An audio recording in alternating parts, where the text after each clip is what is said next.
नमस्कार साथियों, एक बार फिर मैं दीपंकर समझदार, चार्टर्ड अकाउंटेंट, आपका दोस्त और बिजनेस ग्रोथ एसोसिएट। मेरे प्यारे भारतवासियों, मेरे प्यारे व्यूअर्स, मेरे प्यारे सब्सक्राइबर्स, आप लोग बहुत अच्छे हो। आप लोग बहुत अच्छा काम करना चाहते हो। आप लोग सबको लोन देना चाहते हो। आप लोग लोन देने के लिए डीएसए लेना चाहते हो। आप लोग लोन देने के लिए कोड लेना चाहते हो। ये बहुत अच्छी बात है। लोन का बिजनेस करने के बारे में सोचना बहुत अच्छी बात है।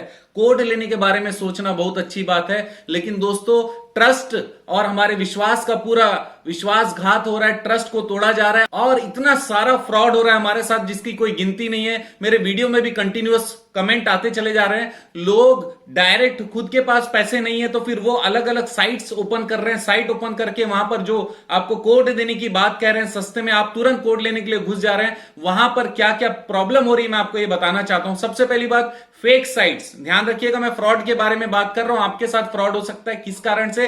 क्योंकि आप डीएसए कोड जो ले रहे हो, वो डीएसए कोड या फिर लोन देने का कोड या फिर आपको फ्रेंचाइजी का कोड या ब्रांचेस का कोड, ये चारों चीजें में आपको फंसाया जा रहा है। आपसे पैसे लिए जा रहे हैं। आपको अलग अलग तरीके से वो कन्विंस करने की कोशिश करते हैं। आपको वेबसाइट और लिंक देते हो, आप क्लिक करते हो, उसी वेबसाइट में जाते हो जो वेबसाइट उन्होंने बनाया है। उस वेबसाइट में पूरा पेमेंट टर्म्स लिखा हुआ रहता है। उस वेबसाइट में बहुत सारी ऐसी चीजें नहीं है जो आपको देखना चाहिए। वो कंपनी एज सच सही नहीं होती। वो कंपनी का कोई मालिक नहीं होता। अगर कंपनी का मालिक होता है तो उसका एड्रेस फेक होता है। वो कंपनी का अगर कहीं पर ऑफिस है तो टेम्पररी ऑफिस होता है। वो कंपनी केवल ऑनलाइन आपसे बात करती है। वहां का कोई बंदा बात करता है, वहां पर कोई भी नहीं है, कोई एमडी नहीं है, कोई सीईओ नहीं है। अनपढ़ लोग, आधे पढ़े लिखे लोग, 12वीं वाले लोग मिलकर डॉक्यूमेंट बनाते हैं। उन्हीं में से एक जन पढ़े लिखे को पकड़ते हैं, वेबसाइट बनाते हैं आपको बुद्धू बनाने के लिए, आपसे कैसे भी करके पैसा लेने के लिए। दोस्तों, मैं आपको बताना चाहता हूं कि डीएसए का सिस्टम क्या होता है, लोन या ब्रांचेस ओपन करने का सिस्टम क्या होता है, वो मैं बताने से पहले बता दूं। दोस्तों,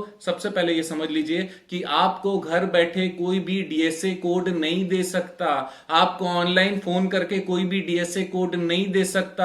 आपको फोन पे बात करके जिसका चेहरा नहीं जानते हो उससे आप डीएसए कोड नहीं ले सकते हो। आप क्यों कन्विंस हो जाते हैं मैं बताऊं। क्योंकि सबसे पहले आप मांगते हो और वो देने की बात करता है। आप कोड मांगते हो, ब्रांच मांगते हो, फ्रेंचाइजी मांगते हो और वो आपको देने की बात कर रहा है, इसीलिए आप हो जाते हो तैयार। लेकिन उसके बाद वो आपसे देने की बात करता है। आपको बोलता है कि थोड़ा पैसा मुझे ट्रांसफर कर देना, अभी इतने हजार ट्रांसफर कर लेना। फिर ऐसे करते करते करते करते आपसे काफी सारे पैसे ले लेता है। बहुत सारे लोगों की मैं आपको हालत बता देता हूं कि उनको अपना घर बेचना पड़ा। कैसे?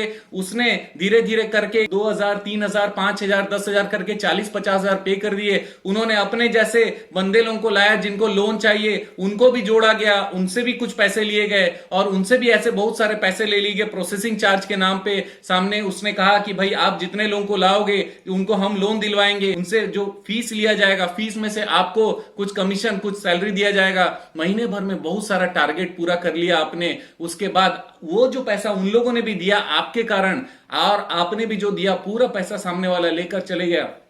और ऐसे केवल आप नहीं हो, ऐसे हजारों लोगों से लोग कर रहे हैं। फेक वेबसाइट, फेक कंपनी बनाकर लोग लोगों को ठग रहे हैं। मैं आपको बताता हूं, डीएसए अगर आपको लेना है तो क्या करना पड़ेगा। ये उपाय आपके लिए बहुत इंपॉर्टेंट है। आपको उस बैंक में या फिर उस एनबीएफसी में डायरेक्टली बात करनी पड़ेगी। उसके ऑथराइज्ड वेबसाइट को चेक करना पड़ेगा। आरबीआई में जाकर देखिए वो कंपनी कौन सी है, उसका कॉन्टैक्ट नंबर कौन सा है, उसका ऑथराइज्ड वेबसाइट कौन सा है। फेक कॉपी वेबसाइट भी बनता है, आरबीआई तक का कॉपी वेबसाइट बना हुआ मैं आपको बता दूं।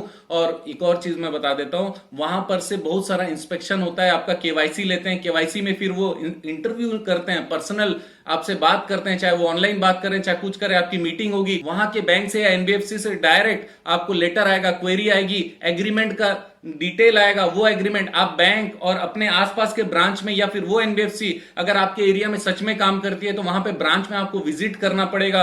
वहां विजिट करने के बाद ही आपको वो कनेक्ट करेगा। उससे पहले ऑनलाइन कोई किसी को कुछ नहीं दे रहा है। क्यों? क्योंकि आप उतने एलिजिबल नहीं हो। पहले मैं बताऊं, आपको रिसर्च करने से पहले भी खुद में झांकना पड़ेगा, क्या आप एलिजिबल हो, क्या आपने पहले कोई काम किया है। अगर हां तो पहला स्टेप आपने क्लियर कर दिया। दूसरा, अगर वेबसाइट वगैरह आप देखकर पहुंचने की कोशिश कर रहा है कोई आपकी तरफ, तो वेबसाइट पे मत जाइए। उनका ऑथराइज्ड लीगल डॉक्यूमेंट पूरा मंगवाइए। उनका लेटर हेड देखकर भी मैं बता दूंगा कि वहां पर क्या क्या चीजें हैं। मैं आपको बताऊं, जब मेरा डिग्री पढ़ते हो तो उसमें एफएएफपी लिखा हुआ है। इसका मतलब forensic accounting and fraud protection का भी कोर्स, और हम लोगों ने उसकी पूरी प्रैक्टिस करते हैं। हम लोग फ्रॉड देखकर बता देते हैं। अगर आपको लगता है कि बहुत अच्छा ऑफर आ रहा है, आपको लगता है कि वहां पर मुझे पैसे देने पड़ेंगे, तो थोड़ा सा प्रोफेशनल कंसल्टेंसी फीस पे करके आप जानकारी ले सकते हो और आप श्योर हो सकते हो कि आप सही रास्ते पे जा रहे हो कि नहीं, आप लुट तो नहीं जाओगे। मेरा ये कहना है दोस्तों, कोई आपको घर में बैठ के डीएसए नहीं देने वाला है, फ्रेंचाइज नहीं देने वाला है, ब्रांचेस नहीं देने वाला है। आप फ्रॉड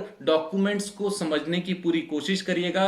लोग ऑनलाइन केवल फ्रॉड करने के लिए बैठे हुए हैं। ऑथोराइज्ड बैंक और एनबीएफसी आपके तक नहीं पहुंचते हैं, आपको उनके तक पहुंचना पड़ेगा। अगर आपको किसी भी प्रकार से मदद चाहिए, अगर आप डीएसए के बारे में जानना चाहते हो तो उसकी ट्रेनिंग ले सकते हो। अगर आप चाहते हो कि आप के साथ कोई डील कर रहा है, उसमें आपको पैसे लगने वाले हैं, तो उससे पहले प्रोफेशनल खर्चा कर लोगे, प्रोफेशनल कंसल्टेंसी ले लोगे, तो हो सकता है हम लोग उसकी पूरी जांच कर ले और जांच करके आपको बता दें ये करने लायक है या नहीं है। दोस्तों, हम चाहते हैं कि इस वीडियो के जरिए अगर एक व्यक्ति भी बच गया फ्रॉड से तो हमारा वीडियो सार्थक हुआ। तो फिर प्लीज आप किसी को पैसा मत दीजिएगा, ये मेरा फॉर्मूला है। पैसा देकर आपको कुछ नहीं मिलने वाला है जब तक वो बैंक या एनबीएफसी नहीं है, जहां पर ऑफिस में जाकर जो उसकी रेस्पेक्टिव ऑफिस है, जो कि ऑथोराइज ऑफिस है, वहां जाकर मैनेजर से बात करके उसका आइडेंटिटी कंफर्म करने के बाद अगर कोई पॉलिसी या डॉक्यूमेंट आपको देता है, पॉलिसी मतलब इंश्योरेंस पॉलिसी नहीं, अपना डीएसए पॉलिसी, ब्रांच पॉलिसी या कुछ ऐसा देता है, तब जाकर आप मानिएगा। अदरवाइज ऐसी कंपनी है जिसका नाम आपने सुना नहीं है और वो कंपनी आरबीआई की लिस्ट में नहीं है,